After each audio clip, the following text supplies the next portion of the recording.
being a parent has helped me be a better leader.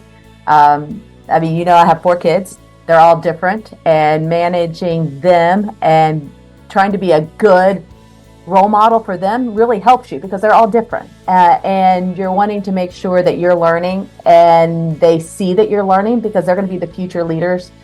Hey, Uncommon Leaders, welcome back. This is the Uncommon Leader Podcast, and I'm your host, John Gallagher.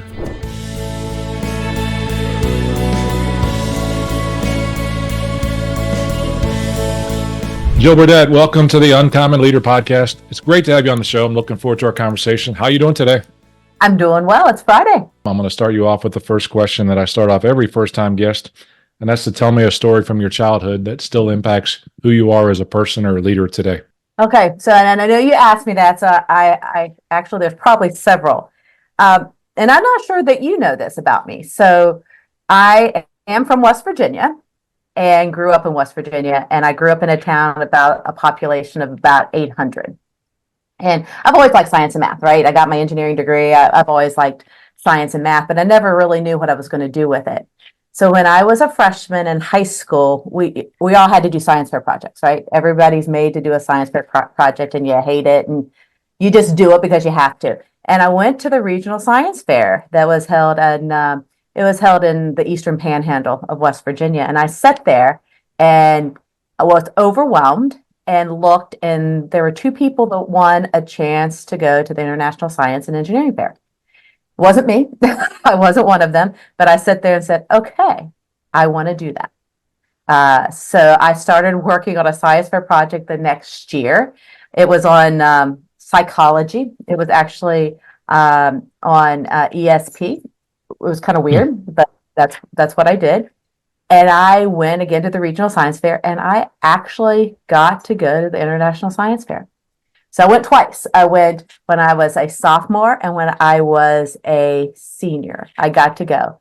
First time I was on an airplane and coming from this little town with very little resources, and went. The first one was in Dallas, Texas.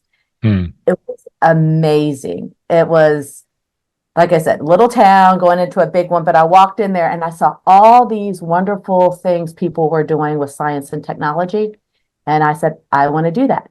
I don't think I really knew what an engineer was back then, but I saw all the problems they were trying to solve. And that's kind of where I made the decision I wanted to go to engineering school. And in West Virginia, I had like one choice. And so that's why that's why I ended up at West Virginia University, and that really probably changed my life. It was great. I'm sure it did. As you told that story, I kind of think of Rocket Boys as we go forward, the folks from West Virginia who went to the science fair as well and won the medal. So maybe there's going to be a movie about you as the Rocket Girl as we go forward. But I find it fascinating. I'd love to say, so no, I didn't know that about you.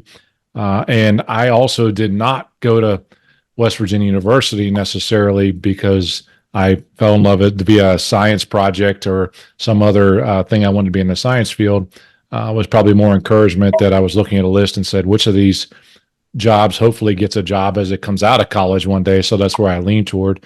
And thankfully I had a little bit of math and science skill as well. But clearly you've continued to use your engineering knowledge that you picked up at West Virginia, both your bachelor's degree and master's degree there, for an accelerated career that you've been through. So bring me up to speed. What has been on that journey for you with regards to leadership and overall your progress through your career?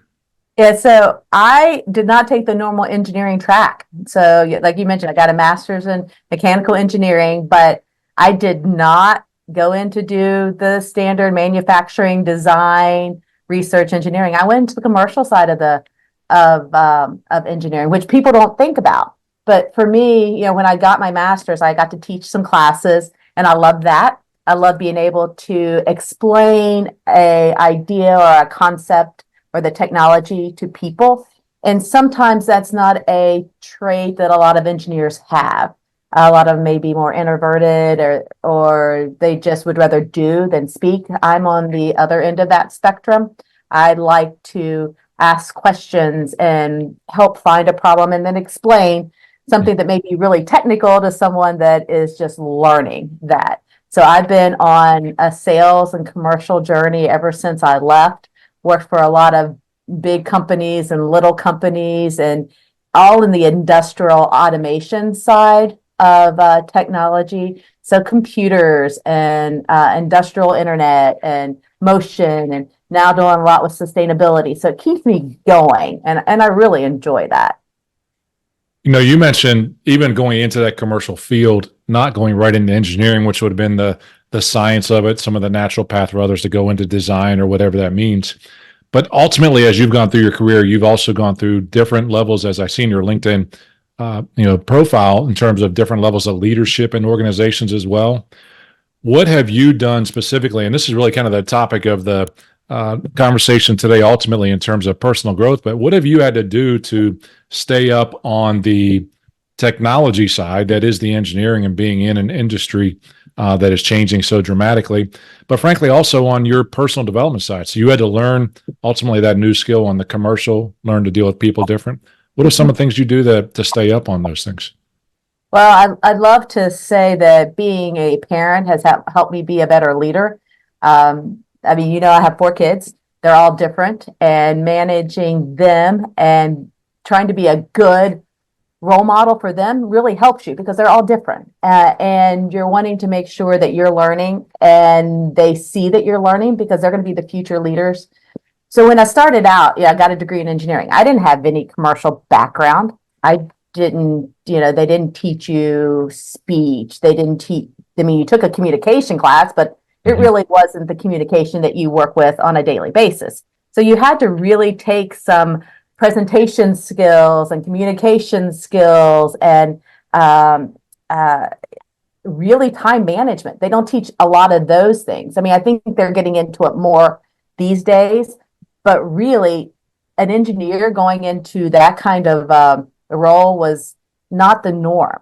So I actually worked for a company that did give us a lot of training. They took engineers to put into the commercial role. So I was pretty fortunate in that. But you constantly have to adapt to what's going on. I mean, just like if you were a surgeon, if you're a surgeon and new technology came, you have to know about it, because you need to be an expert. And if you're talking, you want to have credibility. And if you're not learning, you're not having credibility. And as you start to lead people coming out of college, there are great people to, individuals to help learn what they're learning, because it's not the same programming language when we were in school. It's not the same textbooks, and everything's changing. It's changing weekly. And there's a quote by Albert Einstein that says, once you stop learning, you stop dying, you start dying. Stop learning, you start dying. And I think that's the case, because people naturally want to learn. You come into this world wanting to learn. As leaders, there's no doubt about it. We've got to stay out ahead, and it requires us to do different things to be successful. So I smile at some of those things. Like if I look behind my left shoulder, it's not there. I can't really see it. There's our old MAE 132 book. There's our Mark's handbook for mechanical engineering right there. And we won't, again, say how old that was a gift. Mark's handbook as well. That was about 20 years older than ours. But I'm pretty sure we're not going to find in either one of those 2 books leadership development or time management or priority management or how to handle kids or whatever that means. To your point, they're all different. So there were things we had to absolutely learn on the fly in terms of getting those done. I appreciate you sharing. And you're right. Kids don't always do exactly how we were as well. And so maybe that's a good thing and a bad thing at times. But I think more good on the different side overall, as I look back anyway, with my 2 kids as well. That's a skill. Leadership's a skill. So you have to practice it. You have to learn new techniques, and it's changing. I mean, if you look at a lot of the stuff that they're doing studies now, it's about adaptive leadership and, being able to manage through understanding and relationships of people around you. It's not just being a dictator and telling people what to do anymore. It's not that style. So let's stay there. What are the ways that you develop your leadership skills? It's listening and solving a problem. So if you look back at, if we take engineering, for example, we learned how to solve problems. in math, everybody hated the word problems, right? You had you Mm, had problems. Solving them was not the problem. It was setting them up and finding that problem to get into the equation, so to speak. But see, I loved word problems because you had to kind of think a little bit, and they can be solved differently. It's not this, you don't have to have the same exact formula, but you get the same, you have, you kind of work your way through it. Because that's kind of hmm what leadership is. It's like a big word problem. You can't solve something that a business has or an issue until you truly understand the problem. And it may not always be what you think. So being able to talk to everyone and truly build that relationship so that they feel okay to be honest with you. I actually did a LinkedIn survey the other day after I read some articles about what's the most important, trait of a leader. And it was by far, honesty. And there's a lot of mm. other reports out there that say, they want someone that's honest, transparent, trustworthy as a leader, versus, you spend all your time with people you work with. You want some work with people that you can work together with. Absolutely. Trust is the foundation of leadership. There's no doubt about it. That's a John Maxwell quote. I wouldn't steal it from his book that he wrote a long time ago, but many people have said that since. And again, going back to our kind of traditional study days, it's probably not something that they teach. We often learn that in school hard knocks. We learn that on the projects that we did as engineering students together that we had to get done. And those weren't always smooth. Now, again, you've been in a role where you're both customer facing in terms of the commercial side of your business and also working with teams. How have you learned to facilitate groups and listen to them? What are some of the successful techniques you use to get through those problems? Yeah, well, sometimes I'm not opposed to if someone's talking too much to kick them under the table. I've done that because it's easy to start. It's easy to start talking too much instead of listening. And I think that leadership goes to with my customers. I am pretty transparent with my customers, and I believe if you talk to any of them, they would probably say the same thing. I've actually told them to go buy something from somebody else if I thought that it made sense, which is not something that they expected to hear. But it's also something that you would want them to do for you. It's a kind of a two-way street. It's a partnership. And just like any partnership, you want them to be honest with you. So I would say that's a big deal. It comes back to the relationships that you have with them. I know that if they don't call me on weekends much, but if they do, I know there's a problem, and they know I'll pick up the phone. But it's kind of, it comes back to those two things. It's the relationships. It's embracing the change because now there's a fewer people in the workforce, so people have to work more hours. It's people want to be with their family, so they want to have a solution or a way to take care of an issue quickly and want to know who they can work with on that. So, I mean, it comes back to the whole leadership. I mean, you're leaders in your business, you're leaders in the community, and you're leaders with your customers, but it's still the same traits. I mean, you're still growing and changing Mhm. and adapting to what's out there. I just think you have to really listen to what the person's saying and kind of how they're saying it. Sometimes words are different depending on how they're actually said. How have you learned that leadership? Is it more on the job? Have you had a mentor that you've worked with? Is it reading books? Is there a book that's been a big influence on you in terms of your leadership? There's lots of books, there's lots of things, and there's been lots of mentors, and then there's been a lots of times just making mistakes. Hmm. And it's okay to make mistakes. That's if you learn by them. Um, if when you were learning to walk, you fell all the time, but you got back up and you kept going, right? And you had someone to help you. I mean, I've had some good mentors in the past, and being a female in this industry, it's a little bit more of a challenge. To be honest with you, there's very few of us, so it's a different type of learning, and a lot of it, I guess, unfortunately, has been on my own. Hmm. because it's different, and I do read not as many books as I should. I'll be honest, that's what's one of my goals is to read more. I listen to a lot of podcasts. I'm reading a book now called Talking 9 to 5, and it's a difference between women and men at the workplace, and how if a woman says something and the man says the same thing, it's construed two different ways. And it's really kind of unique, but you see it. You see women typically will apologize more. Mm. And that's just in their nature, not meaning that they made a mistake, but sorry, saying sorry a lot. And once you read that and you notice it, you're like, oh, okay, that doesn't mean that they made a mistake. That just means that's in their normal conversation. So it's been quite interesting to read that book. And then I don't really read for joy too much. It's mostly, Well, you got to have time to do that, right? And that's what we talk about, even time management. And look, let's face it. One of the tests that we all face as we go through our careers is sometimes referred to as work-life balance. And I know we touched on this a little bit. I mean, but frankly, having 4 children, Jill, being a working mom as well, and they're kind of, as you explained, they're all over. You got them at different schools now. You got them getting ready to go to college. They'll be going on the college tours. What is that, when you hear that term work-life balance, do you chuckle at that, or how do you make sure everything works with family and with work? I do laugh a lot because everybody's like, oh, we're trying to get work-life balance. There is no such thing as work-life balance.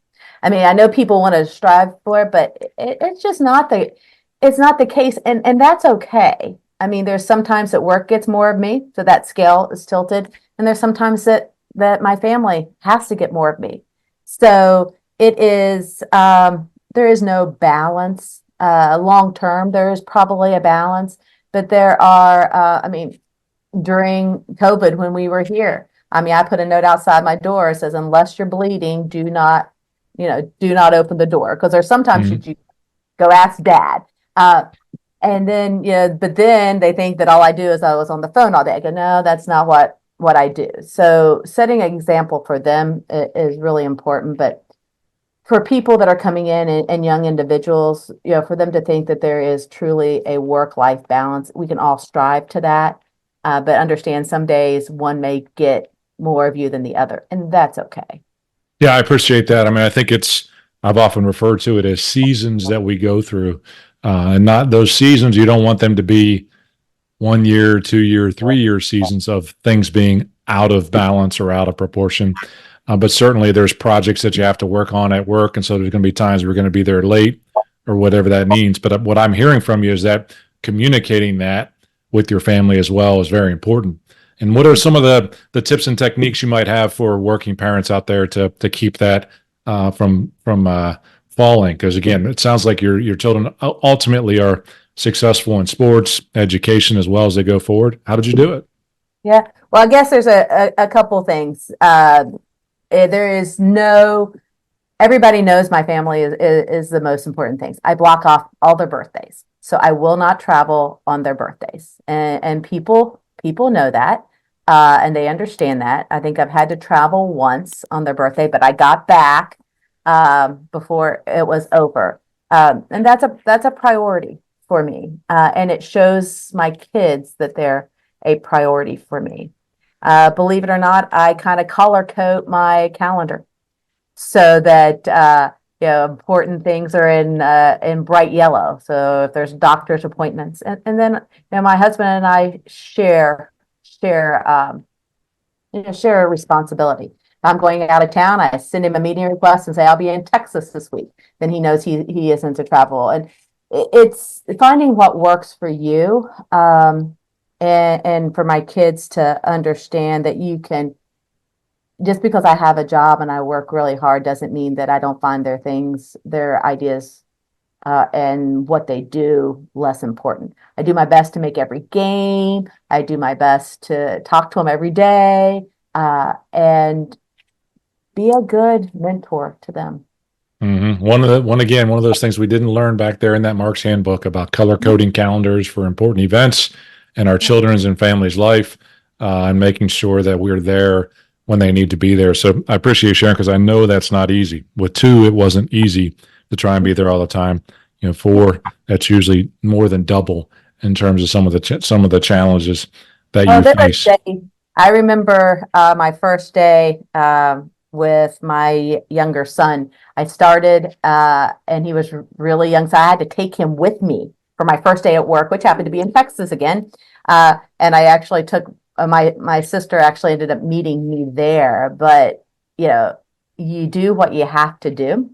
I mean, there's times where the bouncy seat sat on my desk, Mm, and I did that. There's they'll play in my office, and yeah, they know what I do. I mean, they know what I do for a living, which is good. And then they also know, we talk about that whole learning. They also know that you got to do an assessment of yourself.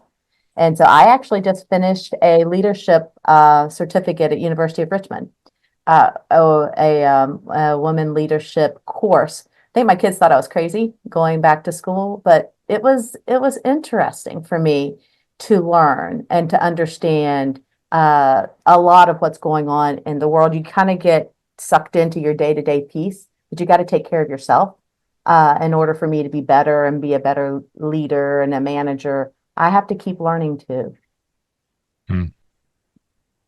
Jill, you think about that. You think as you're two in high school still that have to come through, two in college that are working their way through. You've had to give some advice to them, no doubt about it. Um, your parents that are considering that with maybe their first kids going off to school.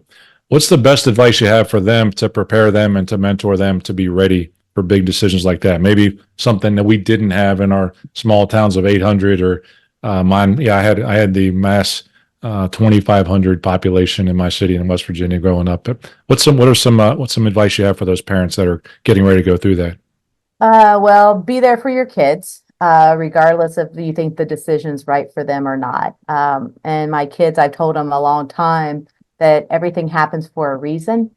And now they're starting to say that it's not always good. I mean, good things aren't always the things that happen. It's bad things, and you learn from that, and it happens for a reason. And I know, you talk about, what is the quote and the thing I tell my kids, and what I tell them a lot is, go be you. Go be the best you that you can be, because nobody else can do that. So don't compare your kids, or don't compare your employees, or don't compare anybody to anyone else. Mm. Let them be the best that they can be. So I always say, go be you. And that's gives them the chance to be creative and be curious and learn who they are and what kind of leader they can be. But oftentimes people will think they have to be like somebody else. But that's what I tell my kids all the time. Go be you. Love that. Speaking of go BU, we talked beforehand to go other sports. You've got lacrosse I children as do. well. Both my boys played lacrosse as well, but we still have the WVU in our blood, regardless in terms of what that's going. So I've got a really important question for you. It's an over and under Okay. question. How many wins next year for the WVU football team? And does God. Neil Brown make it another year as their leader? Well, that's a very hot topic in my house. So my son goes to my one that plays lacrosse goes to Penn State. And as you know, Oof. Penn State played West We open Virginia up. Yeah. this past year, and we were there. He was the one wearing the Penn State jersey in the picture, and everybody else had on West Virginia that day. And we did not win. Um, I'd like to say we're 50% next year. Uh, I don't know. It's going to. They're actually recruited some people from locally here in Virginia, and we will try and get to another game. I'm tried and true West Virginia, even when Yeah. they Well, the Penn Nittany Lions got to come and see us next year. So maybe you can make the Penn State game and force your son to wear a West Virginia jersey. So they got to come to Morgantown. That would be a don't big think win I if we don't can think pull that one off. he's an athlete at Penn State. Don't think he'll wear West Virginia. Probably not. Not even in Morgantown, huh? Not Not even even not even for mom's sake, he wouldn't do that. Goodness no, gracious. What are he we going to would. do with him? But it's a great. I mean, I think athletes being in an athlete, like all my kids are athletes. I've had two that play D1 sports, and I have two more that are coming through. And yeah, I don't know what I did right or wrong or anything like that, but I'd like to think I did something right to the kids that I have are wonderful. And I see things in them that I'm so proud of and know that they'll be good leaders. And they teach me things every day. And that's kind of the point of, of leadership. They teach Mm. me and I listen. I don't listen as much to my kids as I probably should, but they can't listen to the podcast because I don't want them to know that I just said that. Yeah, But yeah.